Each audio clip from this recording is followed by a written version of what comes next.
Hello guys. तो आज हम पढ़ेंगे इन्वायरमेंटल इशू का लेक्चर नंबर 2। तो आप देख रहे हैं आपका अपना चैनल विसंकित।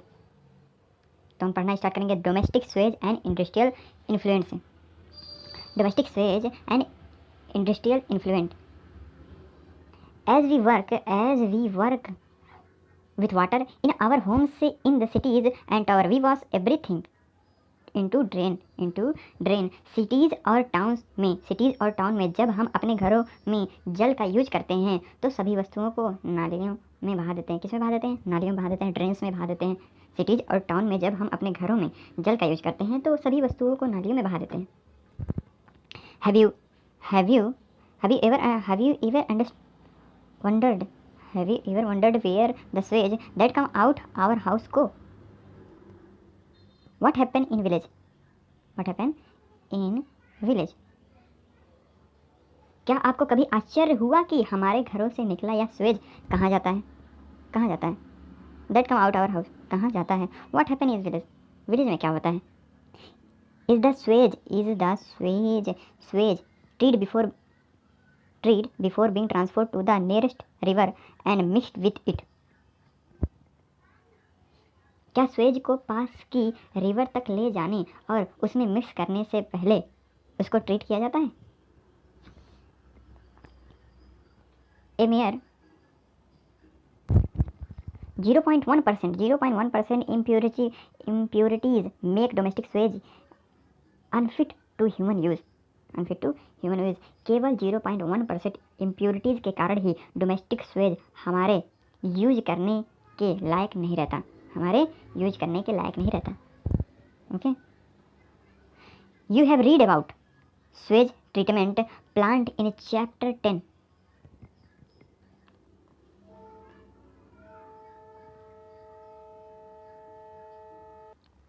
चैप्टर 10 में आपने पढ़ा होगा, किसमें? माइक्रोब इन ह्यूमन वालफेयर में। You have read about sewage treatment plant, microbe in human welfare में पढ़ा होगा। Solid are relatively easy to remove. What is difficult to remove are?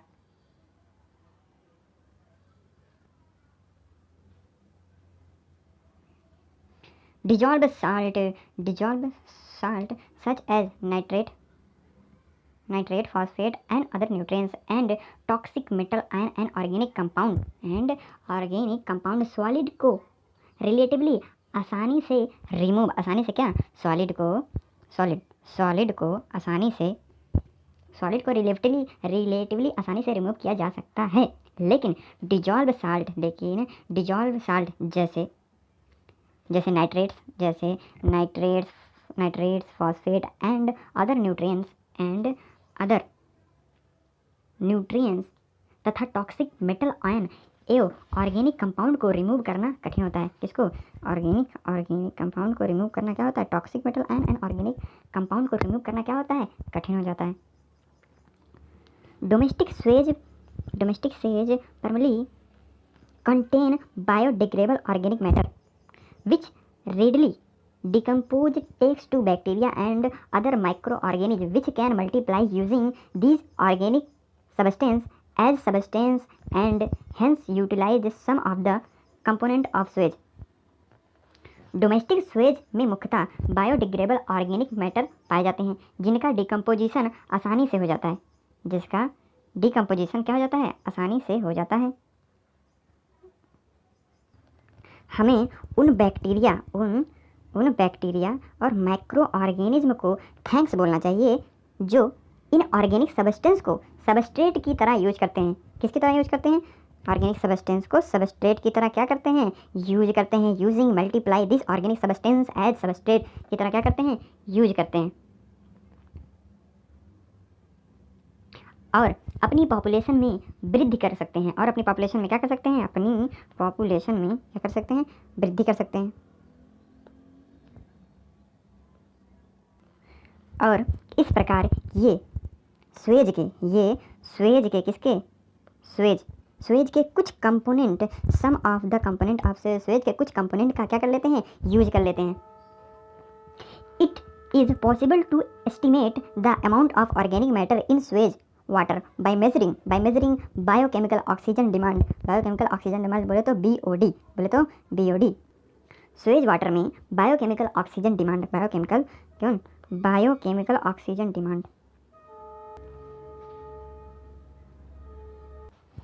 BOD को मेजर कर उसमें बायोडिग्रेडेबल ऑर्गेनिक मैटर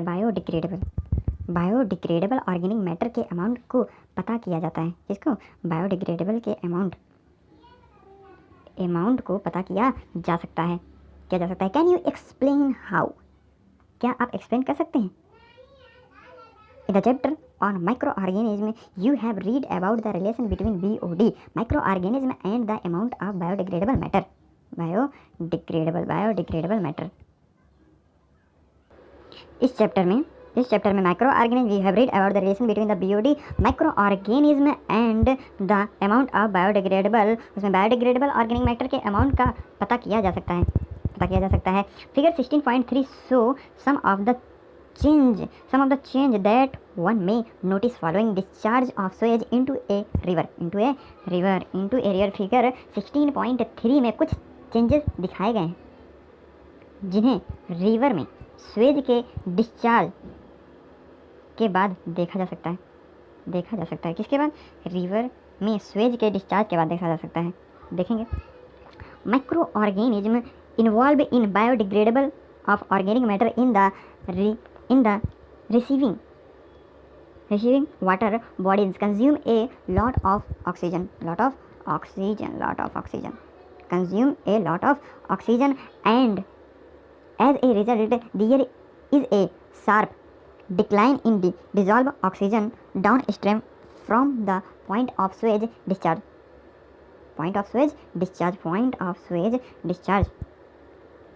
तो कह रहा है कि वाटर बॉडीज में ऑर्गेनिक मैटर का बायोडिग्रेडेशन करने वाले माइक्रो ऑर्गेनिज्म बहुत सारी ऑक्सीजन को कंज्यूम कर लेते हैं, कंज्यूम कर लेते हैं, जिससे वहाँ डिजॉल्व ऑक्सीजन की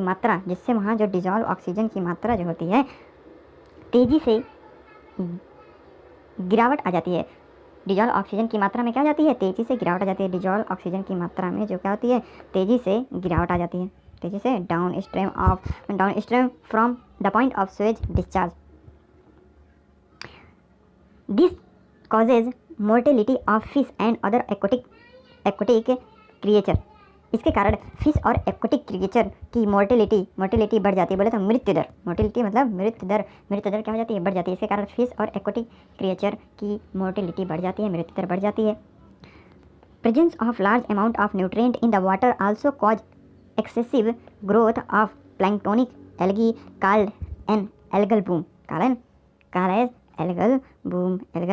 which impart in distinct color to the water bodies। तो कह रहा है वाटर में, किसमें? जल में काफ़ी कम मात्रा में न्यूट्रिएंट की उपस्थिति के कारण प्लैंक्टोनिक बोले तो फ्री फ्लोटिंग एल्गी की ग्रोथ अधिक हो जाती है। अधिक हो जाती है जिसे एल्गल बूम कहते हैं। एल्गी की ग्रोथ अधिक हो जाती है जिसे क्या कहते हैं? एल्गल बूम कहते हैं। इसके कारण वाटर बॉडीज का रंग विशेष प्रकार का हो जाता है। वाटर बॉडीज का रंग क्या हो जाता है? वाटर बॉडीज का जो रंग होता है डिस्टिंक्ट हो जाता है, विशेष प्रकार का हो जाता है। ठीक है, विशेष प्रकार का हो जाता है। Algal bloom cause deterioration of the water quantity of fish mortality. Algal bloom के कारण जल की क्वांटिटी घट जाती है और फिश की मोर्टेलिटी बढ़ जाती है। किसकी मोर्टेलिटी बढ़ जाती है? फिश की।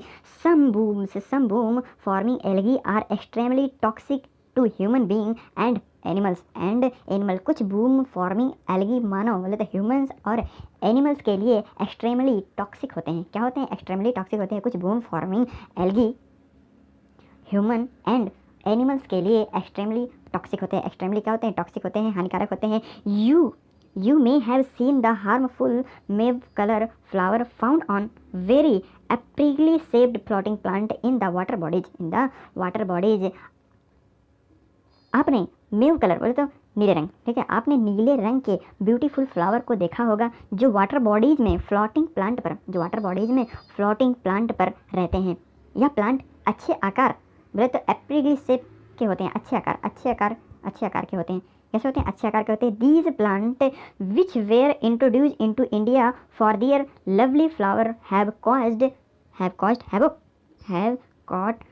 havoc by their excessive growth by causing block in our waterway. ये प्लांट अपने खूबसूरत फूलों के कारण इंडिया में लाए गए थे, इंडिया में इंट्रोड्यूस किए गए थे। जिसके कारण, अपने खूबसूरती के कारण इंडिया में लाए गए थे, इंट्रोड्यूस किए गए थे, लेकिन अपनी एक्सेसिव ग्रोथ के कारण हमारे वाटरवे को ब्लॉक कर क्या कर दिए? वाटर बॉडी को ब्लॉक करके हैवक, तबाही मचा रहे हैं। ये हमारी रिमूव करने की अवेलेबिलिटी से अधिक तेज़ी से ग्रो करते हैं, अधिक तेज़ी से क्या करते हैं? दे क्या करते हैं? They faster than our availability to remove them. This are plant of water hyacinth the world most the कह रहा है these are plant water hyacinth the world most problematic aquatic weeds also. ये वाटर हैसियंट प्लांट है। Water hyacinth plant बोले तो इकॉर्निया कैरिपस plant है, प्लांट है जो वर्ल्ड में सबसे अधिक समस्या करने वाले एक्वाटिक वीड हैं, जो वर्ल्ड में सबसे अधिक क्या करने वाले? सबसे अधिक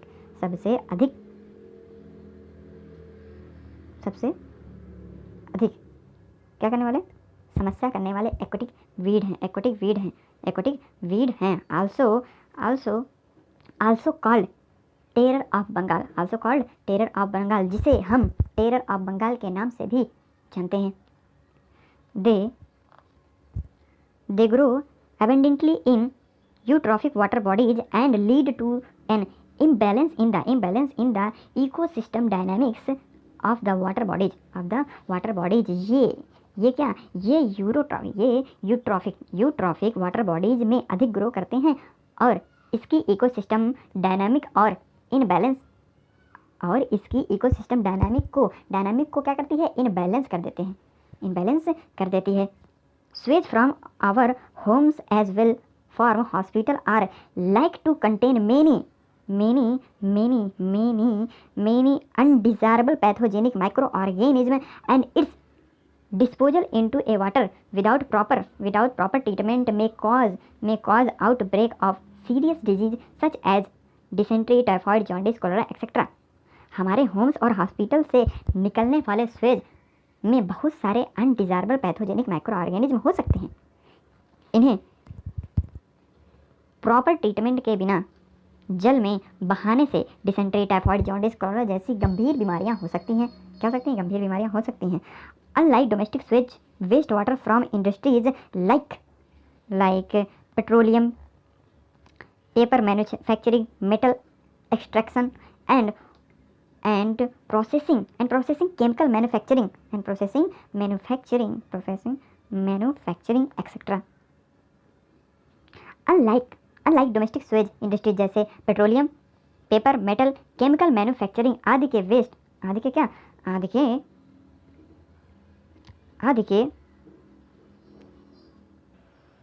आदि के वेस्ट बोले तो often contain toxic substance, notably heavy metals as element with density greater than 5 gram centimeter cube such as mercury, cadmium, copper, lead etc। and variety of organic compound कह रहा है कि अनलाइक डोमेस्टिक स्वेज इंडस्ट्री जैसे petroleum, paper, metal, chemical manufacturing आदि के waste water ये प्रायः toxic substance, विशेष heavy metals और कई प्रकार के ऑर्गेनिक कंपाउंड होते हैं। कई प्रकार के क्या होते हैं? ऑर्गेनिक कंपाउंड होते हैं। जैसे हैवी मेटल्स, ये एलिमेंट जिनकी डेंसिटी कितनी? जिनकी डेंसिटी ग्रेटर देन 5 ग्राम या सेंटीमीटर क्यूब इतनी होती है। जैसे मरकरी, कैंडियम, कॉपर, लेड आदि। जैसे mercury, cadmium, copper, lead etcetera. A few toxic substances of often present in industrial wastewater can undergo biological magnification, biomagnification in the aquatic food chain, industries के waste water में प्रायः पाए जाने वाले कुछ toxic substance aquatic food chain में पहुंचकर biological magnification biomagnification जिसे कहते हैं, बायोलॉजिकल मैग्निफिकेशन कर सकते हैं। क्या कर सकते हैं? बायोमैग्निफिकेशन कर सकते हैं, बायोलॉजिकल मैग्निफिकेशन कर सकते हैं। Biomagnification refer to increase in concentration of the toxicant at successive trophic level में टॉक्सिक सब्सटेंस की कंसंट्रेशन लेवल में वृद्धि होना बायोमैग्निफिकेशन कहलाता है। क्या कहलाता है? सेक्सिव ट्रॉफिक लेवल में टॉक्सिक सब्सटेंस की कंसंट्रेशन लेवल में वृद्धि होना। किसमें वृद्धि होना? टॉक्सिक सब्सटेंस की लेवल में वृद्धि होना बायोमैग्निफिकेशन कहलाता है। क्या कहलाता है? बायोमैग्निफिकेशन कहलाता है। This happen because a toxic substance accumulate by an organism cannot be metabolized or extracted and is thus passed on to the next higher trophic level, next higher trophic level। मतलब तो इसमें यह organism द्वारा accumulate किए गए toxic पदार्थ metabolites या excrete नहीं हो सकते। क्या नहीं हो सकते? एक्सक्रिएट नहीं हो सकते और इस प्रकार अगले हायर ट्रॉपिक लेवल में पहुंच जाते हैं। क्या हो जाते हैं? अगले हायर ट्रॉपिक लेवल में क्या हो जाते हैं? पास हो जाते हैं, पहुंच जाते हैं। क्या हो जाते हैं?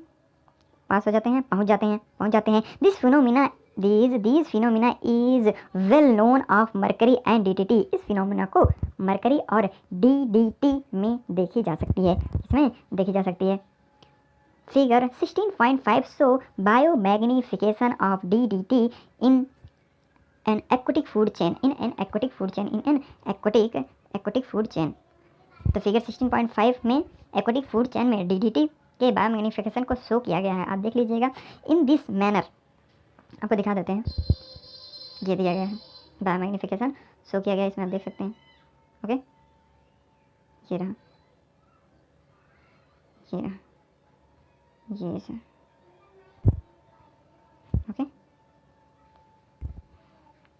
ओके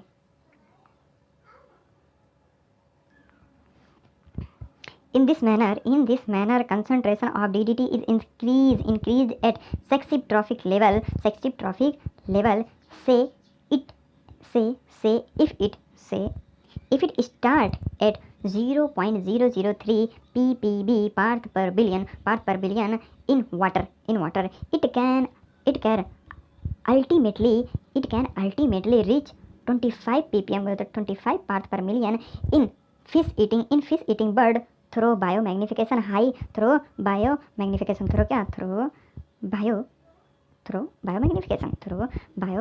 बायोमैग्निफिकेशन के द्वारा DDT की कंसंट्रेशन जल में कितना? 0.003 पार्ट पर बिलियन से स्टार्ट होकर हर सेक्सिव ट्रॉफिक लेवल में बढ़ती है, जो अंत में फिश ईटिंग बर्ड में 25 पार्ट पर बिलियन तक पहुंच जाती है। जो किसमें? जो अंत में फिश ईटिंग बर्ड जो होती है, जो बर्ड मछली खाती है, उसमें 25 पार्ट पर मिलियन तक पहुंच जाती है।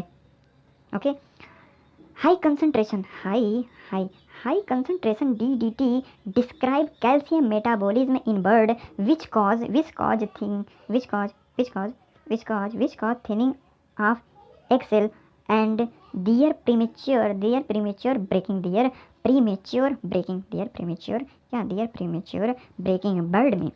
बर्ड में DDT की कंसंट्रेशन बढ़ जाने के कारण कैल्शियम मेटाबॉलिज्म डिस्टर्ब हो जाती है।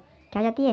कैल्शियम मेटाबॉलिज्म डिस्टर्ब हो जाती है, जिसके कारण एक सेल थीन हो जाते हैं। क्या हो जाते हैं? थीन हो जाते हैं और ये प्रीमेच्योर स्टेज में ब्रेक होने का मुख्य कारण है। और ये प्रीमेच्योर कौन सी स्टेज में? प्रीमेच्योर स्टेज में ब्रेक होने का मुख्य कारण है।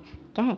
मुख्य कारण है eventually cause decline in bird population, जिसके कारण से बर्ड की पॉपुलेशन में कमी आ जाती है। जिसके कारण से क्या होती है? बर्ड की पॉपुलेशन में कमी आ जाती है। Okay,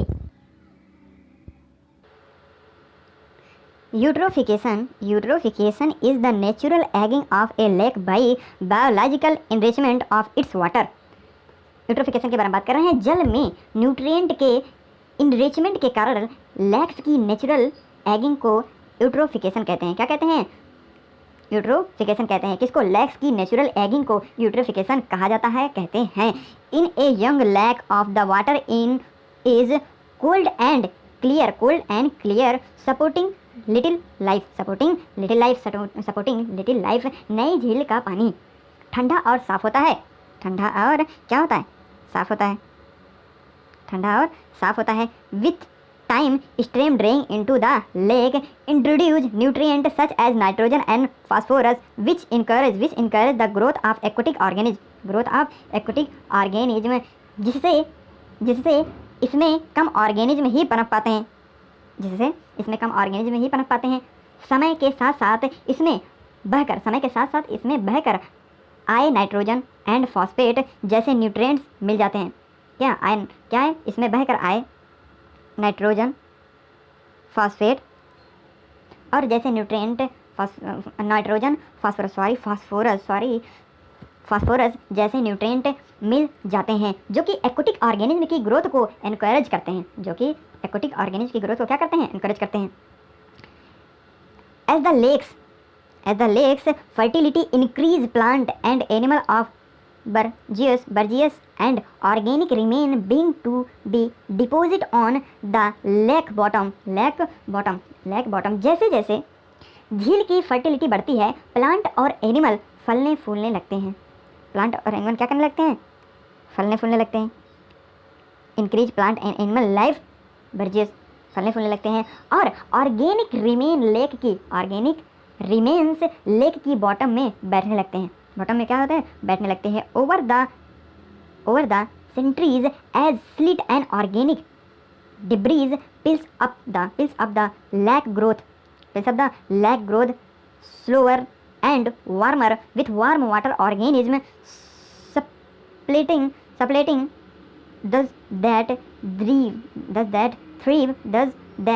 thrive in a cold environment। कई कंट्रीज बोल सकते हैं।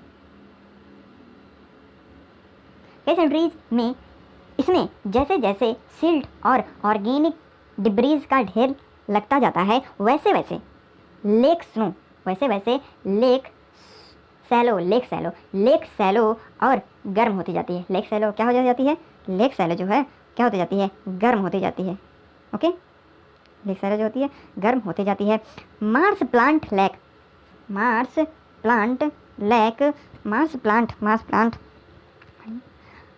Plant take root in the shallows and बिंग to fill in the original lake basin. Marsh plant बोले तो उथली। मार्स प्लांट सैलो बोले तो उथली। मार्स प्लांट सैलो जगह पर बोले तो उथली जगह पर, सैलो जगह पर अपनी रूट जमा लेते हैं। अपनी रूट क्या लेते हैं? जमा लेते हैं और लेक के बेसिन को भरने लगते हैं। लेक के बेसिन को क्या करने लगते हैं? भरने लगते हैं। लेक के बेसिन को भरने लगते हैं। Eventually the lake given way to large masses of floating plant बोले तो bog, floating plant finally converting into land। कुछ समय के बाद लेक फ्लोटिंग प्लांट बोले तो बॉग से भर जाते हैं। फ्लोटिंग प्लांट से भर जाता है और फाइनली धरती में कन्वर्ट हो जाता है। फाइनली क्या हो जाता है? धरती में कन्वर्ट हो जाता है। कन्वर्ट होता है। Depending on climate size of the lake and other factor the natural ageing of a lake में span thousand of year.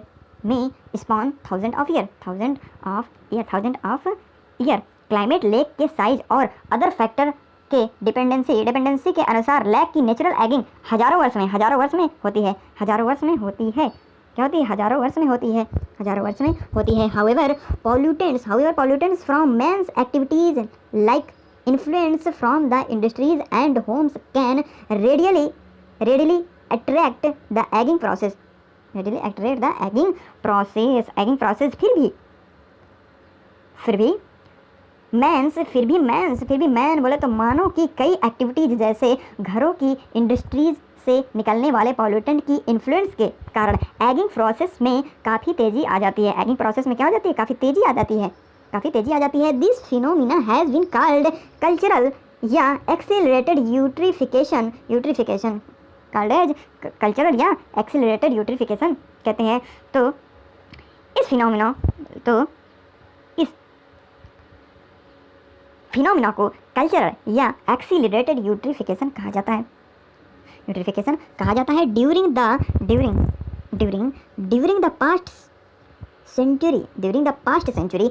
Past century lake in many parts of the earth have been severely eutrophied by sewage and agriculture and industrial waste.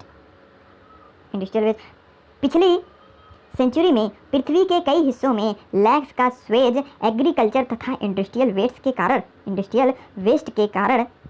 के द्वारा तेजी से eutrophication हुआ है। Eutrophication हुआ है। The prime contaminants are nitrate and phosphate which act as plant nutrients eutrophication के main contaminants हैं नाइट्रेट्स और फॉस्फेट जो कि which act as plant nutrient जो कि प्लांट के न्यूट्रिएंट की तरह काम करते हैं। They over stimulates the growth of algae causing unsightly scum and unpleasant odor and rubbing the word of dissolved oxygen vital to other aquatic life। ये algae की ग्रोथ को ओवर स्टिमुलेट कर देते हैं जिसके कारण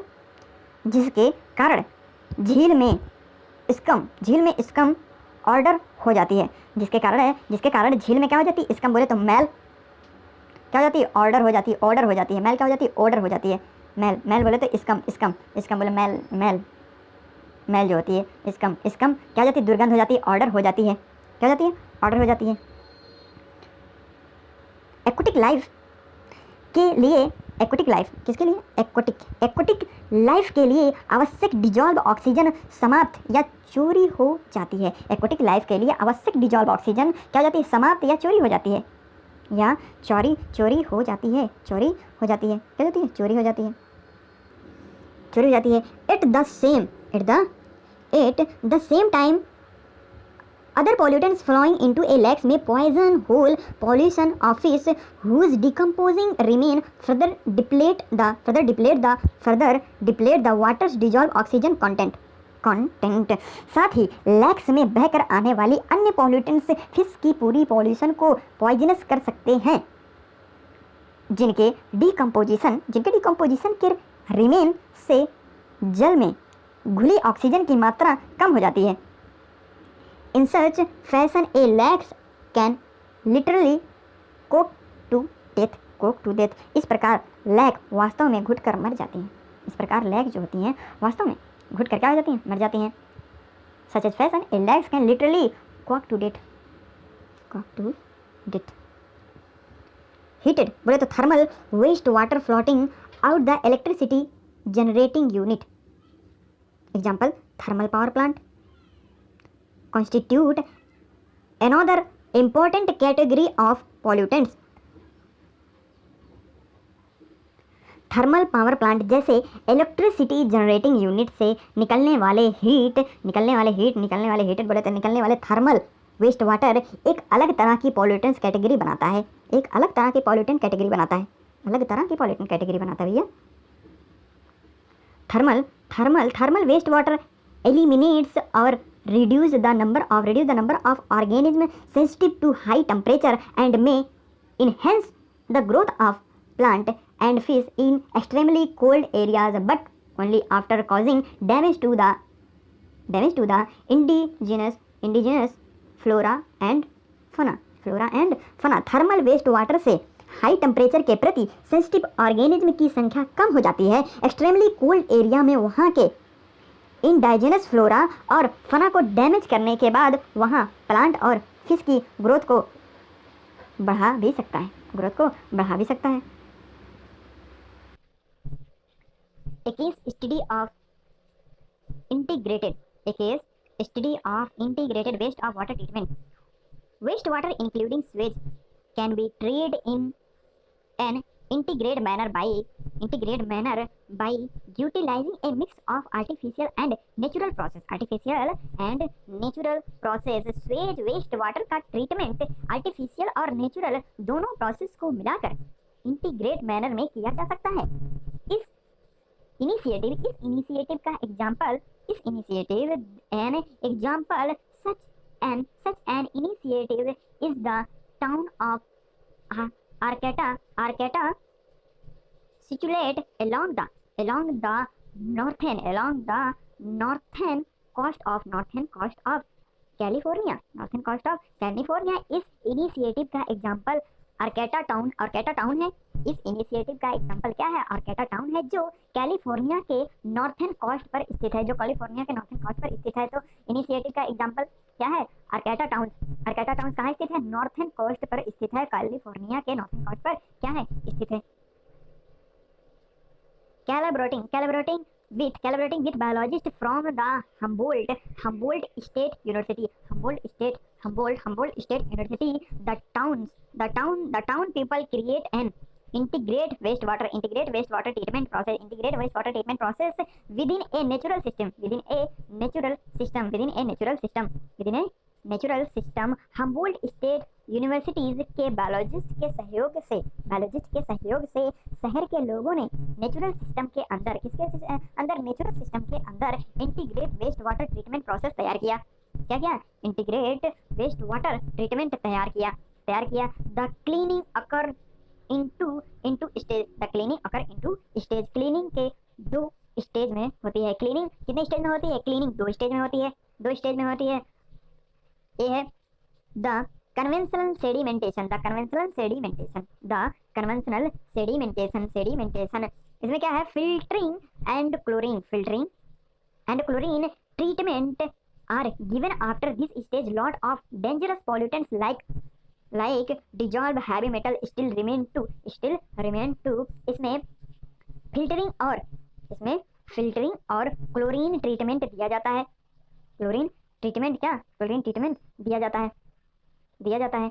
इस स्टेज के बाद भी बहुत डेंजरस पॉल्यूटेंट जैसे हैवी मेटल्स काफी मात्रा में घुले रह जाते हैं. Heavy metal still remain to combat this an innovative approach which taken and be the biologist. दूसरा है the biologist developed a series of 6 connected marshes over 16 hectare of Marshall. कह रहा है कि हम्बोल्ट स्टेट यूनिवर्सिटी के biologist के सहयोग से शहर के लोगों ने नेचुरल सिस्टम के अंदर integrate waste water treatment process तैयार किया. क्लीनिंग 2 स्टेज में होती है. कन्वेंशनल सेडिमेंटेशन की बात कर रहे हैं. इसमें फिल्टरिंग और क्लोरिंग ट्रीटमेंट दिया जाता है. इस स्टेज के बाद भी बहुत dangerous pollutant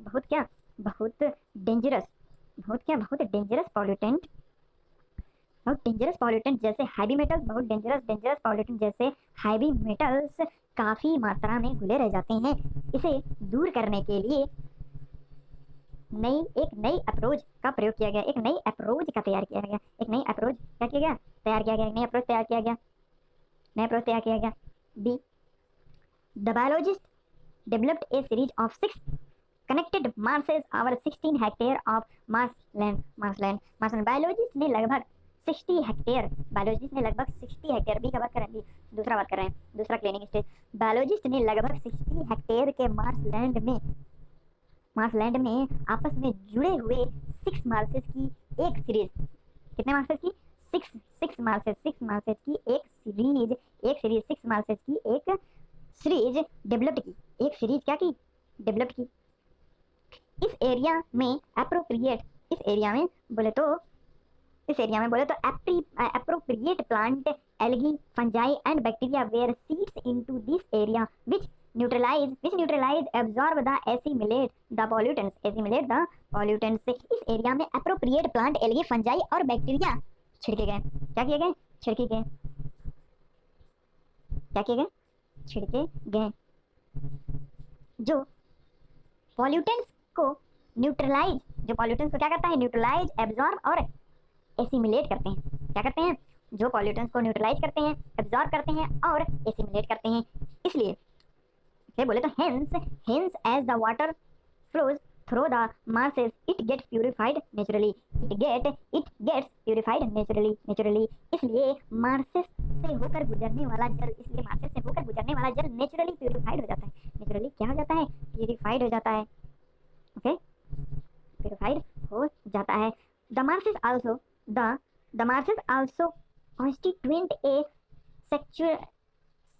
sanctuary with a heavy level of biodiversity in the form of fishes, animals and birds that now reside there. Marshes एक सेंचुरी की तरह कार्य करता है। मार्सेस एक सेंचुरी की तरह कार्य करता है जहाँ फिशेस, एनिमल और बर्ड के रूट में हाई लेवल बायोडाइवर्सिटी होती है, जो अब वहाँ रहते हैं। एक citizen group called friends of the Arcata marsh, friends of Arcata marsh बोले तो FOAM, friends of the Arcata marsh are responsible for the upkeep and safeguarding of this wonderful project, इस वंडरफुल प्रोजेक्ट की सुरक्षा और देखभाल एक citizen group द्वारा की जाती है। किसके द्वारा की जाती है? एक सिटीजन ग्रुप द्वारा की जाती है, जिसे friends of the Arcata Mars कहा जाता है। जिसे friends of the Arcata Mars कहा जाता है बोले तो FOAM फॉर्म कहा जाता है। All this time we have assumed that remove of wastewater require water, that is the creation of sewage, अभी तक हम यह मानते रहे हैं कि वेस्ट के रिमूवल के लिए वाटर की रिक्वायरमेंट होती है। किसकी रिक्वायरमेंट होती है? वाटर की रिक्वायरमेंट होती है, अर्थात स्वेज क्रिएशन। अर्थात बोले तो that is Suez creation.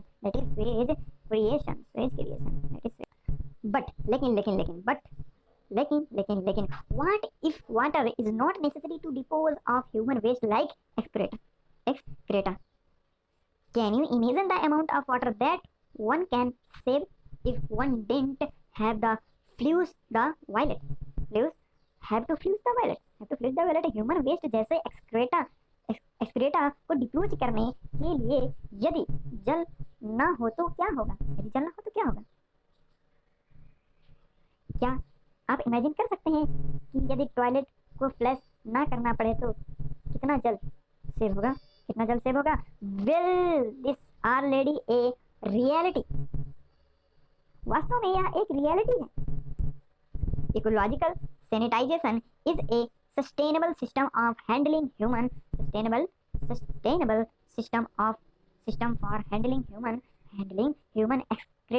excreta using dry compositing toilets। Human excreta की हैंडलिंग के लिए इकोलॉजिकल सैनिटाइजेशन एक सस्टेनेबल सिस्टम है जिसमें ड्राई कंपोजिटिंग टॉयलेट्स का प्रयोग किया जाता है।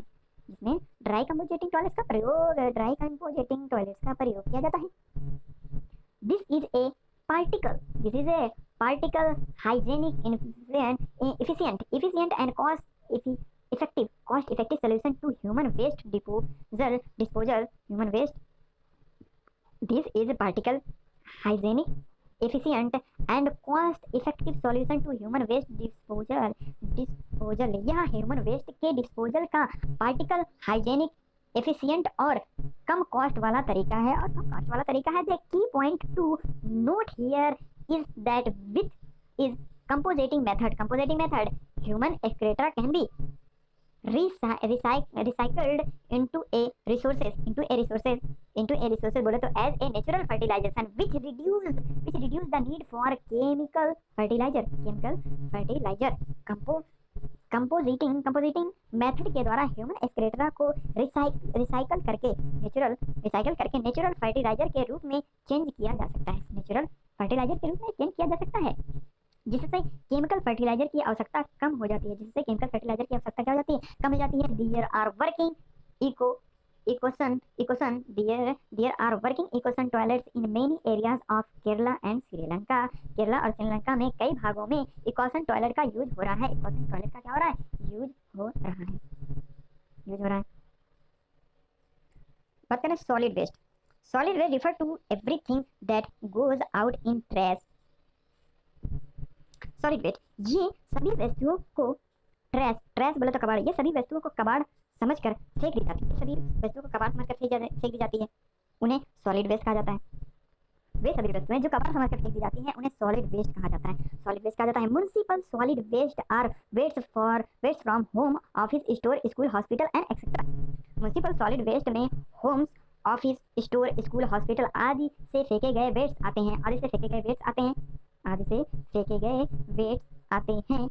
जो बोले तो that are collect and dispose by the municipalities जो म्युनिसिपैलिटीज द्वारा कलेक्ट कर डिपोज किए जाते हैं। जो म्युनिसिपैलिटीज द्वारा कलेक्ट कर क्या किए जाते हैं? डिपोज किए जाते हैं। The municipal solid waste generally comprises paper, food waste, plastic, glass, metals, rubber, leather, textile etcetera. Municipal solid waste में सामान्यतः paper, food waste, plastic, glass, metals, rubber, leather, textile आदि होते हैं। Burning reduce the volume of the waste, although it is generally not burned to completion, and open dumps often serve as the breeding ground for rats and flies.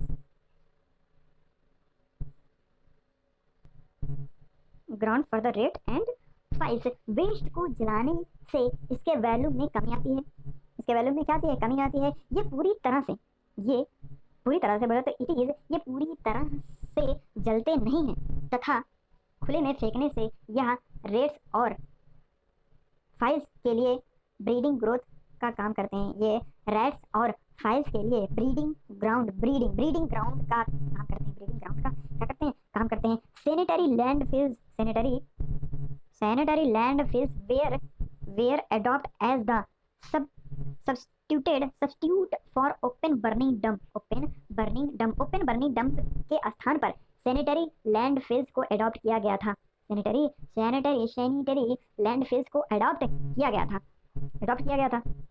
In the sanitary landfills, wastes are dumped in a dispersion or trash, often compaction and covered with dirt every day. मतलब sanitary landfills में waste को compaction के बाद trash बोले तो खाई मतलब trash होता है। ट्रैश या डिपर्जन में डाला जाता है। डिपर्जन खाई में डाला जाता है और प्रतिदिन उसे ड्रिट से कवर करते हैं। प्रतिदिन उसे क्या करते हैं? ड्रिट से कवर करते हैं। If you live in a town of city, do you know where the nearest landfill site is? यदि आप किसी टाउन या सिटी में रहते हैं तो क्या आपको पता है कि सबसे नियरेस्ट लैंडफिल साइट कहाँ है? Landfills are also not really much of a solution, since the amount of garbage generation, especially in the metros, has increased so much that these sites are getting filled to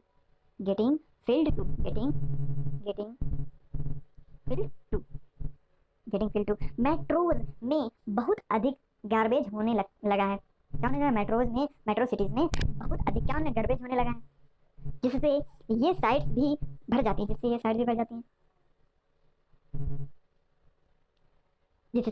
जाती हैं। इसी कारण अब landfill भी अच्छा solution नहीं।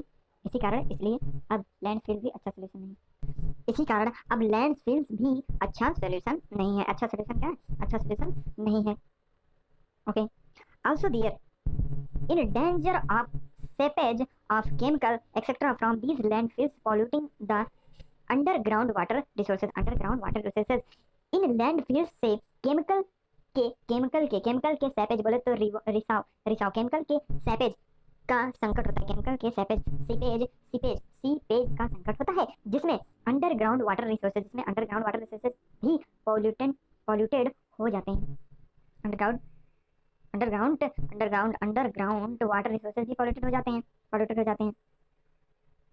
A solution to all these can only be human beings become more sensitive to this environment issue. इस इन सभी का केवल एक ही सॉल्यूशन है कि हम सभी को इन्वायरमेंट के प्रति अधिक सेंसिटिव होना चाहिए। अधिक सेंसिटिव होना चाहिए। All waste that we generate can be categorized into three types. हमारे द्वारा जनरेट सभी वेस्ट को थ्री कैटेगरी में रखा गया है। Number first, biodegradable, recyclable, and तीसरा है non biodegradable. It is important that all garbage generated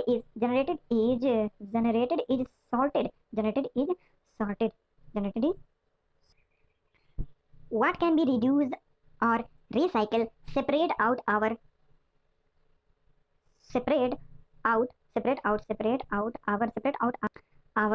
kabadi walas and rage picker do a great job of separation of materials for recycling.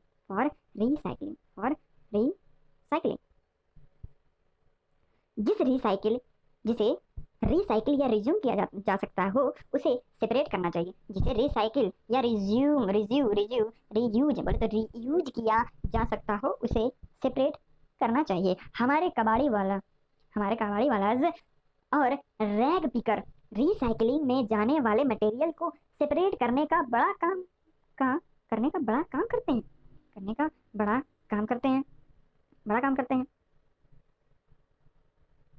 The biodegradable material can be put into deep pits the ground and be left from natural breakdown. Biodegradable material को ground के गहरे गड्ढे में रखा जा सकता है और नेचुरल रूप से ब्रेकडाउन होने के लिए छोड़ दिया जाता है। That leaves only the non-biodegradable is disposed of। इसके बाद नॉन बायोडिग्रेडेबल को डिपोज ऑफ करना शेष रह जाता है। The need to reduce our garbage generation should be a prime goal. Instead we are increasing the use of non-biodegradable product. हमारा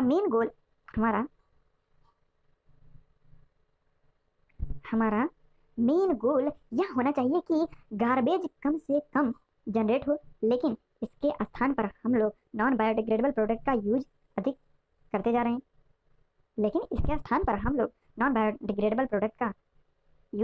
जा रहे हैं। Just pick any readymade packet of any good quality eatable say a biscuit packet and study the packing. Do you see the number of protective layer used? किसी अच्छी quality की खाद्य सामग्री के रेडीमेड पैकेट जैसे बिस्किट पैकेट की packing में क्या कई प्रोटेक्टिव लेयर को देखते हैं। Not that at least one layer is of plastic. अब देखेंगे कि उसमें से एटलीस्ट एक लेयर प्लास्टिक ही होती है।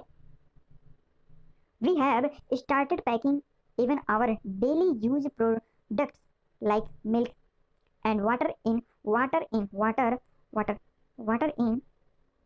poly bags. In cities, fruit and vegetable can be broth can be both packed in beautiful polystyrene and plastic packing. We play so much and what do you do? हम अपने daily use product जैसे milk और water को भी पोली bag में pack करने लगे हैं। किसमें पैक करने लगे हैं? पोली बैग में पैक करने लगे हैं। सिटीज में फ्रूट और वेजिटेबल भी ब्यूटीफुल पोली स्ट्रेन और प्लास्टिक में पैक करके दी जाती हैं। हमें इसकी काफ़ी कीमत चुकानी पड़ती है और हम करते क्या हैं? What do you do?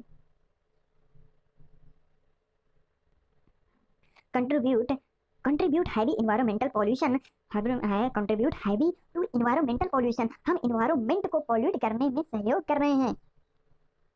नहीं, बहुत बेकार बात है, ये अच्छी बात नहीं है। State government across the country are trying to push for reducing in use of plastic and use of eco-friendly packing। देश में सभी स्टेट गवर्नमेंट इस बात की कोशिश कर रही है कि प्लास्टिक का बैग का उपयोग कम करके इको फ्रेंडली पैकिंग का यूज किया जाए। We can do our bit by carrying cloth or other natural fibre carry bag when we go shopping and by refusing